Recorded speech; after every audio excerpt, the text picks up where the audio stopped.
Good morning and happy Friday. Jordan Keck here, your lender buddy. First Friday of October here with your weekly market update. Interest rates fairly steady week over week from 6.38 to 6.34. And again, that is for top tier scenarios, largest loan amount, biggest down payment, highest credit score, and with a small amount of points and some lender fees in there as well. So just remember that this is not a quote for your particular clients. It's an indication of where the market's moving on average for that scenario for lenders across the country. Every scenario is different on that.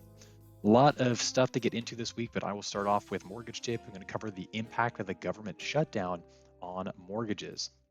First time government shutdown since probably about 7-8 years ago now at this point. And as a result of this, there will be some delays, there will be some pauses. So VA and FHA still going to be funding loans like usual, but it could be delayed, especially if there needs to be any government employee involvement because of furloughs and reduced staff workloads. USDA loans appear at the moment to be put on pause indefinitely, at least until the government shutdown is done.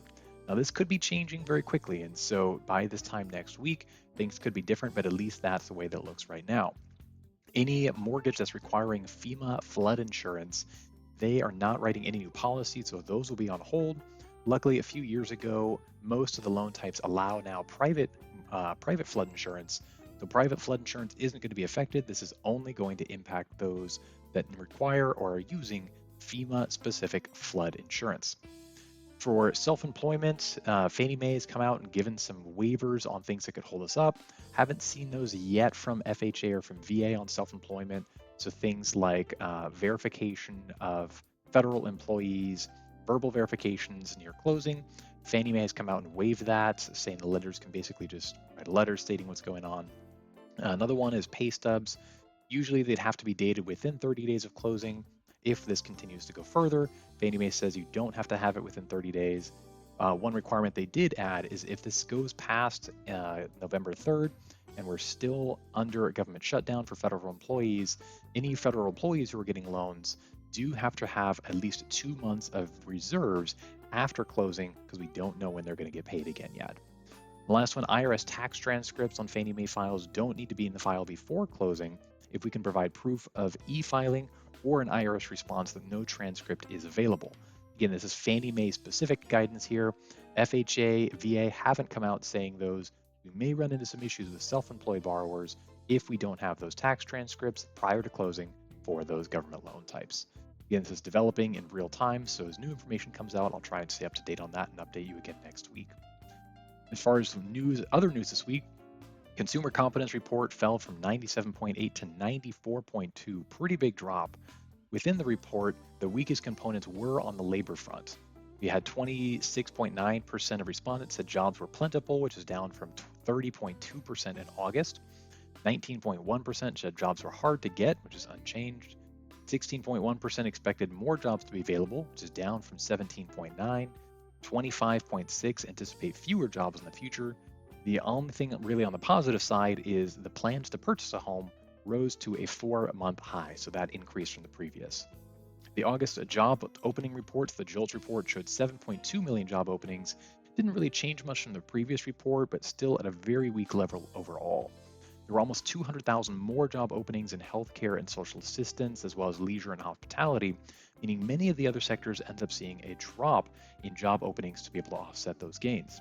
The hiring rate did set a new recent low, falling from 3.3% to 3.2%, which ties the lowest level since 2013 when removing COVID.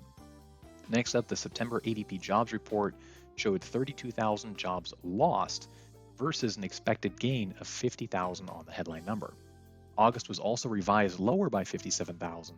So not only did the headline have a miss of 82, but had 57,000 jobs from last month to make last month a net loss of 3,000 jobs instead of the initial read of 54,000 job gains. The biggest area of job losses was in services with 28,000. Both medium and small sized businesses end up having a net loss, so we really only saw job gains in large businesses, which added about 33,000. The market's now pricing in a 100% chance of another Fed rate cut at their meeting in October and a 92% chance of another rate cut in December. Remember, when the cuts actually happen, the market is already pricing those in right now, so the actual cut will not change mortgage rates. It'll be what is the market expecting and how is the Fed commenting on it when that actually happens. So remember to talk about this with your clients. Pending home sales for August showed sales were up 4%, which is a big beat on the expectations that it would come in flat, with a likely number, the number likely being aided by the drop in rates. Year over year, sales are up 3.8%, and that's for signed contracts for the month of August. Next, Shiller and FHFA both reported home prices down 0.1% for the month of July.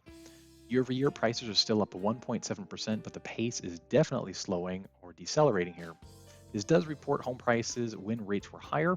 So because that was for the month of July, when August, September, and October's numbers come out, it'd be interesting to see if that had an influence in home price appreciation, if there's been some additional demand drivers throughout the country as a result of lower rates, potentially causing higher demand. And lastly here, you might have seen in the news brand new information announced late Wednesday night, coming up really to late Thursday morning, is that FICO announced a new direct-to-lender model for credit reports and scoring, bypassing the major three credit bureaus. This comes after Bill Pulte, director of the FHFA, been putting pressure on FICO, calling them a monopoly, and really looking at the cost of credit reports going up from around $15 to $20 a report not that long ago within the last decade to now nearly $100 a report. Again, this was a surprise announcement here. The industry hasn't adjusted to it yet, and so there's still few details about how this will be implemented, if there will actually be a cost savings, what this model can look like for consumers. And so brand new information, hopefully getting a handle on that in the coming days as well. And I'll let you know as I have a better idea, and again, hopefully driving down costs of the already very expensive process for consumers.